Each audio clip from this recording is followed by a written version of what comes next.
हर गुजरते लम्हे के साथ इसराइल बेकाबू होते जा रहा है। सेंट्रल बेरूत पर किए गए हमले में 22 बेकसूर नागरिक मारे गए।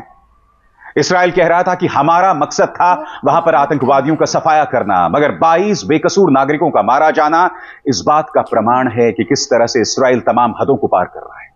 याद कीजिएगा दोस्तों, मैंने इसी मंच पर आपको बताया था किस तरह से डिप्लीटेड यूरेनियम का इस्तेमाल लेबनान में किया जा रहा है तमाम हमलों में। इस बात से खुद अमेरिका भी इनकार नहीं कर रहा है।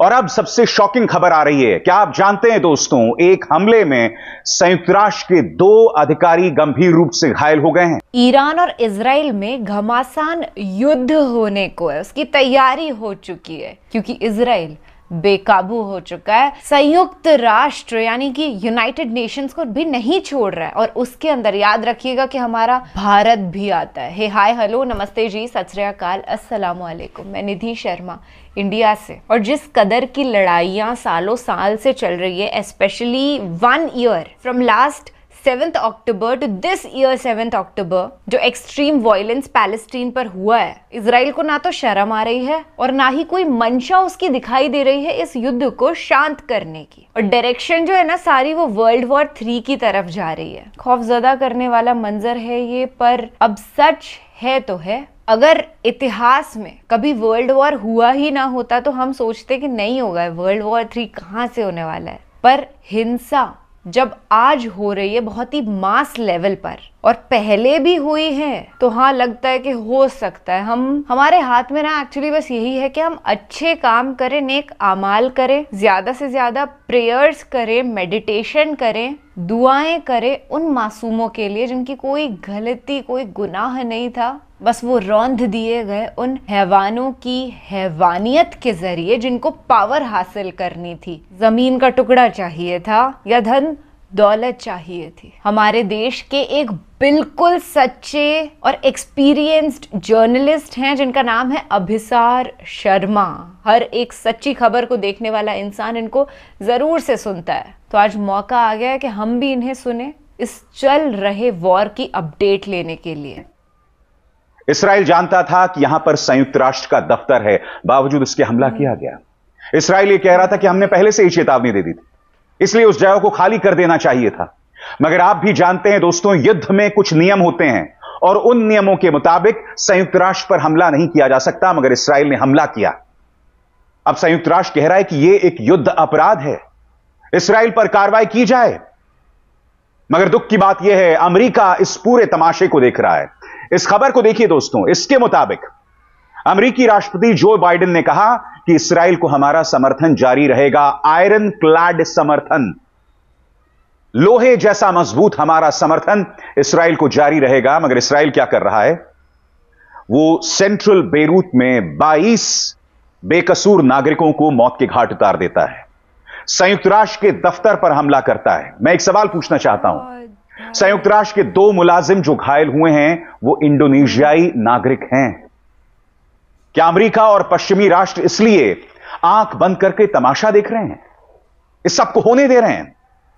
दूसरी तरफ दोस्तों, ईरान को लेकर भी इसराइल कभी भी हमला कर सकता है। इसराइल ने कहा है यह हमला औचक होगा, ऐसा हमला होगा कि पूरी तरह से ईरान जो है सख्ते में आ जाएगा। कोई भी नहीं जानता कि इसराइल का हमला कैसे होने वाला है। यानी कि एक तरफ इसराइल अपनी हमलावर कार्रवाई जारी रख रहा है, दूसरी तरफ समानांतर तौर पर एक साइकोलॉजिकल वॉरफेयर भी उसने शुरू किया है। मसलन ब्रिटेन के अखबार गार्डियन की खबर देखिए, जिसकी मैं बाद में चर्चा करूंगा। इस खबर के मुताबिक इस्माइल गनी, जो कि ईरान के जनरल हैं, उनके स्वास्थ्य को लेकर विरोधाभासी खबरें आ रही हैं।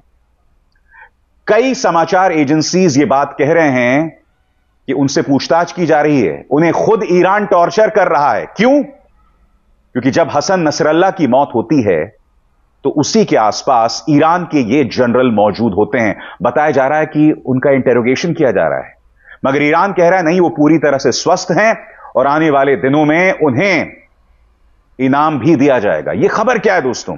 क्योंकि यह कहीं ना कहीं इसराइल के साइकोलॉजिकल वॉरफेयर का भी हिस्सा है। मगर सबसे पहले जो खबरें आ रही हैं, सेंट्रल बेरूत से जो खबरें आ रही हैं संयुक्त राष्ट्र के दफ्तर से, उसकी चर्चा करना बेहद जरूरी हो जाता है। एक एक करके मैं आपकी स्क्रीन पर बता रहा हूं दोस्तों। संयुक्त राष्ट्र शांति मिशन ने पिछले हफ्ते दक्षिण लेबनान में अपनी कुछ जगहों से स्थानांतरित होने की इस्राएल की मांग को खारिज कर दिया था। यह दावा किया गया था कि इन जगहों पर इस्राएली सेना हिजबुल्लाह के ठिकानों पर हमला कर रही है। लेबनान में संयुक्त राष्ट्र अंतरिम फोर्स या UNIFIL के पास दक्षिण लेबनान में करीब 10,000 शांति सैनिक तैनात हैं। 23 सितंबर को IDF और हिजबुल्लाह के बीच लड़ाई बढ़ने के बाद से ये युद्ध विराम का आह्वान कर रहे हैं। दोस्तों, यही वो जगह है जहां पर हमला किया गया है। यही वो जगह है जिसके बारे में इस्राएल ने चेतावनी दी थी कि हम हमला कर सकते हैं। संयुक्त राष्ट्र वहां से नहीं हटा। युद्ध के कुछ नियम होते हैं जिसका पालन करना जरूरी है कि कोई भी पक्ष संयुक्त राष्ट्र पर हमला नहीं करेगा। मगर उस नियम को कौन तोड़ता है? उस नियम को इस्राएल तोड़ता है। बेंजामिन नेतन्याहू तोड़ते हैं। यह सवाल तो किया जाएगा ना कि आखिर क्यों यह सब किया जा रहा है? क्यों दुनिया जो है आंख बंद करके इस तमाशे को देख रही है?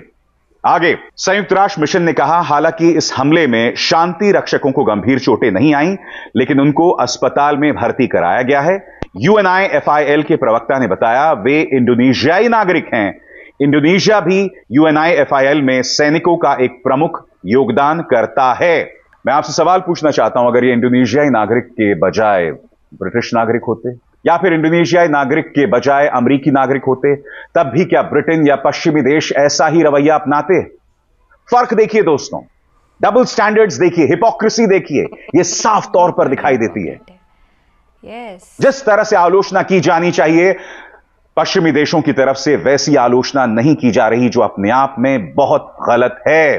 तो जाहिर सी बात है दोस्तों, यह सवाल उठना लाजमी है कि इस्राएल खुद को अंतर्राष्ट्रीय युद्ध मानकों या इंटरनेशनल वॉर टाइम एंगेजमेंट को लेकर जो रूल्स हैं उससे ज्यादा बड़ा मानता है? यह सवाल तो किया जाएगा ना। और यह सवाल कोई और नहीं, संयुक्त राष्ट्र खुद उठा रहा है। मगर बड़ा सवाल, संयुक्त राष्ट्र इस कदर बेबस है कि क्या ही कहा जाए। आपकी स्क्रीन पर इंडोनेशिया के संयुक्त राष्ट्र के राजदूत हरी प्रबोवो ने कहा, यह घटना साफ दिखाती है कैसे इस्राएल ने खुद को अंतर्राष्ट्रीय कानून के ऊपर और शांति के हमारे साझा मूल्यों के ऊपर रखा है। वहीं इस्राएल ने दावा किया है कि उसकी सेना ने संयुक्त राष्ट्र फोर्सेस को पहले ही आश्रय देने के लिए कह दिया था। उसके बाद ही UNIFIL के बेस क्षेत्र में गोलीबारी की। सबसे शॉकिंग बात दोस्तों, जिस टैंक का इस्तेमाल किया गया, आपकी स्क्रीन पर यह है मरकबा टैंक, इसका इस्तेमाल किया गया है। और तमाम समाचार एजेंसीज इस हमले के बारे में क्या कह रही हैं, आपकी स्क्रीन पर। संयुक्त राष्ट्र मिशन ने इस बात की पुष्टि की है कि इस्राएली सेना ने मरकबा टैंक से दक्षिण लेबनान के नाकुरा में यूनिफिल हेडक्वार्टर में मुख्यालय में एक शेल टावर की ओर गोले दागे। टावर पर किए गए इस हमले में 2 शांति दूत घायल हो गए हैं। इस्राएल ने दक्षिणी लेबनान में उनकी सेना के हमले की बात को स्वीकार करते हुए कहा कि हिजबुल्लाह के आतंकवादी संयुक्त राष्ट्र चौकियों के पास एक्टिव थे। संयुक्त राष्ट्र शांति सेना में सैनिकों के प्रमुख योगदानकर्ता इटली ने कहा है यह कृत्य युद्ध अपराध हो सकता है, जबकि अमेरिका का कहना है कि वो बहुत चिंतित है। यहां पर 2 चीजें सामने उभर कर आती हैं दोस्तों। इटली पश्चिम से एकमात्र देश जो ये कह रहा है ये युद्ध अपराध है। इसके अलावा कनाडा ने भी कहा है कि ये अपने आप में एक वॉर क्राइम है। मगर अमेरिका की तरफ से 2 बातें उभर कर आ रही हैं। जो बाइडेन कह रहे हैं कि हमारा जो समर्थन है वो लोहे जैसा रहेगा, आयरन क्लैड समर्थन। और दूसरी तरफ एक ऐसे हमले में जिसमें संयुक्त राष्ट्र के 2 अधिकारी घायल हो जाते हैं, अमेरिका क्या कहता है कि हम चिंतित हैं, सिर्फ चिंतित, और उसके अलावा कुछ नहीं। जिससे पता चलता है कि किस तरह के दोहरे मापदंड यहां पर दिखाई देते हैं। और मैं आपको बतलाना चाहूंगा, पश्चिम के कई देश, यूरोप के कई देश इसकी आलोचना कर रहे हैं, जिसमें एक स्पेन भी है। स्पेन का बयान आपकी स्क्रीन पर। स्पेन के विदेश मंत्रालय ने भी UNIF के मुख्यालय पर इस्राएली गोलीबारी की कड़ी निंदा की है।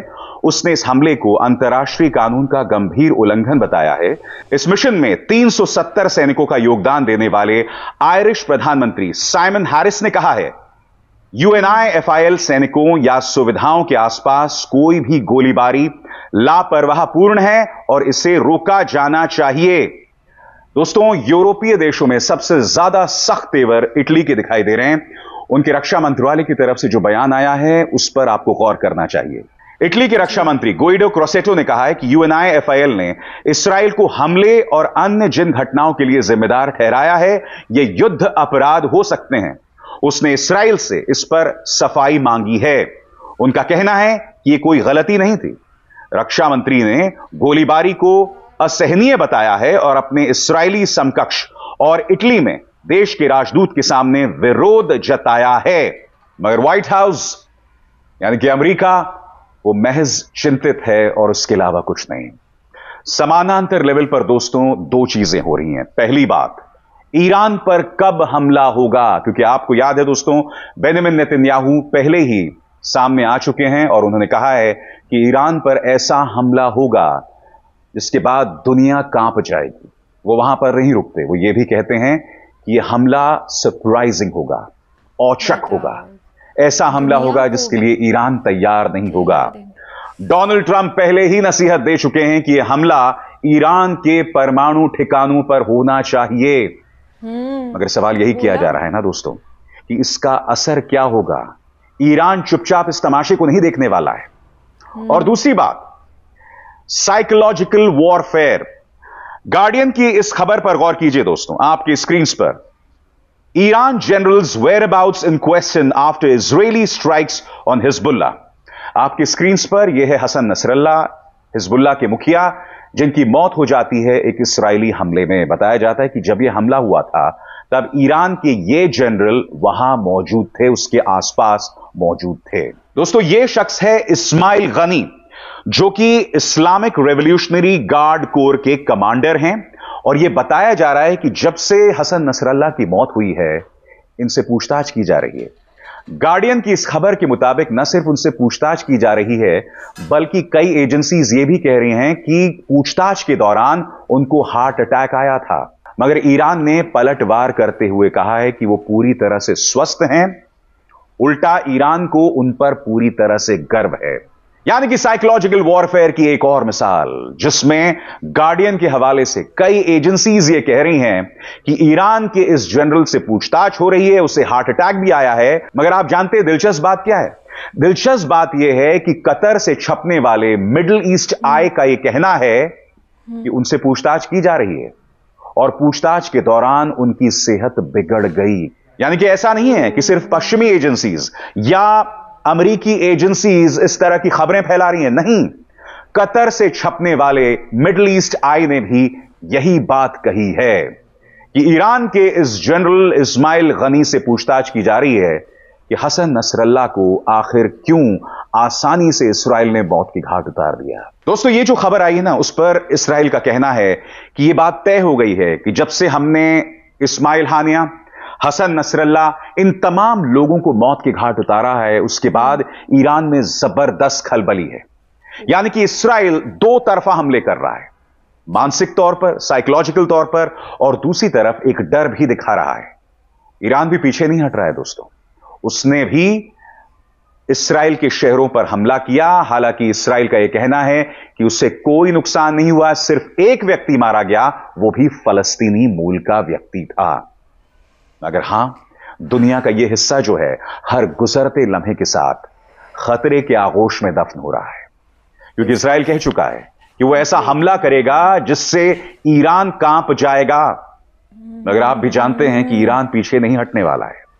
ईरान खुद को बचाने के लिए हर मुमकिन कदम उठाएगा और इसके साथ ही हर गुजरते लम्हे के साथ दुनिया एक परमाणु स्टैंड ऑफ, एक न्यूक्लियर टकराव की तरफ बढ़ रहा है, वर्ल्ड वॉर 3 की तरफ बढ़ रहा है। और भारत भी इससे अछूता नहीं रह सकता।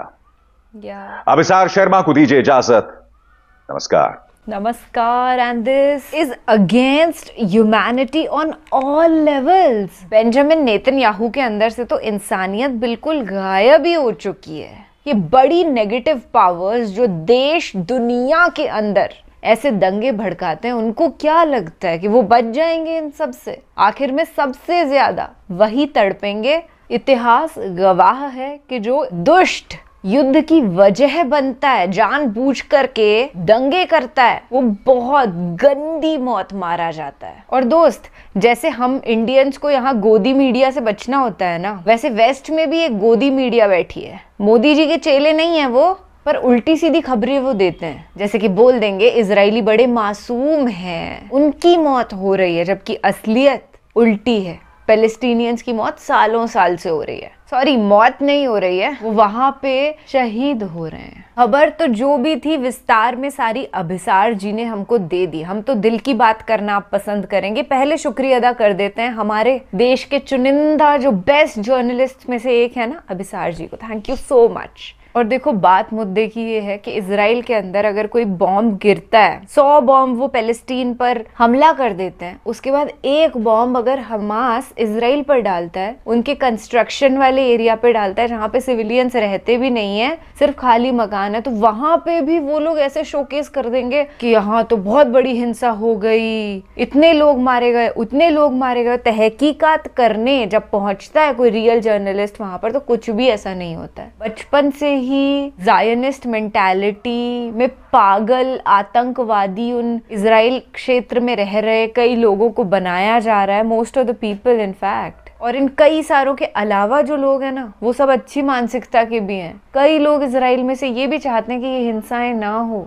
यहूदी जो प्रीस्ट्स होते हैं ना, उन तक के वीडियोस मैंने पीस का पैगाम देते हुए देखे हैं कि ये वॉर बंद होना चाहिए। एक बार यहूदी प्रीस्ट्स के ग्रुप ने मोर्चा निकाला इजराइल में कि free Palestine and stop this violence, तो वहां पर इजरायली पुलिस इतनी बुरी तरीके से पीटा है उनको। मैं देख के हैरान थी कि इन लोगों को बिल्कुल कदर नहीं है कि ये पुजारी हैं और ये अच्छा काम कर रहे हैं, पर वो इजराइल की सरकार के लिए गंदा काम हो गया ना पैलेस्टीन को सपोर्ट करना। तो लोग अच्छे हर जगह हैं और बुरे लोग भी हर जगह हैं, और हम साफ तौर पर फलस्तीन के साथ खड़े थे, खड़े हैं, खड़े रहेंगे। ये मेरा पर्सनल ओपिनियन नहीं है खाली, बल्कि ये पूरी इंडिया का ओपिनियन है। आप अटल बिहारी वाजपेयी जी की वो स्पीच सुन लीजिएगा, काफी वायरल भी हो रही है अभी तो, कि वो पैलेस्टीन के साथ थे। और आज भाजपा से इन्फ्लुएंस्ड लोग जो कट्टरवादी हो गए, जो अंधभक्त हो गए, वो सोचते हैं कि इजराइल वो मासूम है, पैलेस्टीन आतंकवादी है। नाउज़ुबिल्लाह। उम्मीद है इस विकृत मानसिकता से ब्लाइंड फॉलोअर्स जल्द ही उभरेंगे। फिलहाल मैं आपसे लेती हूँ इजाजत। ख्याल रखिएगा अपना और अपने सभी घर वालों का। खुश रहिएगा, दुआओं में याद रखिएगा मासूमों को, और हमेशा जब तक हम जिंदा हैं हमारी यही कोशिश होनी चाहिए कि हम अच्छे काम करें, किसी की मदद कर दें। अगर किसी जानवर को चोट लग गई है तो उसको मरहम पट्टी कर दें। अगर कोई बच्चा भूखा है तो कोशिश करें उसका पेट भर दें, क्योंकि अपने को ऊपर वाले अल्लाह ताला ने ये काबिलियत दी है कि हम ये मदद कर सकते हैं। बाकी जीव जो हैं जैसे जानवर, वो नहीं मदद कर सकते ऐसे। They don't have the conscious, but we have it. Thank you so much. Ram Ram, दुआ सलाम, जय हिंद।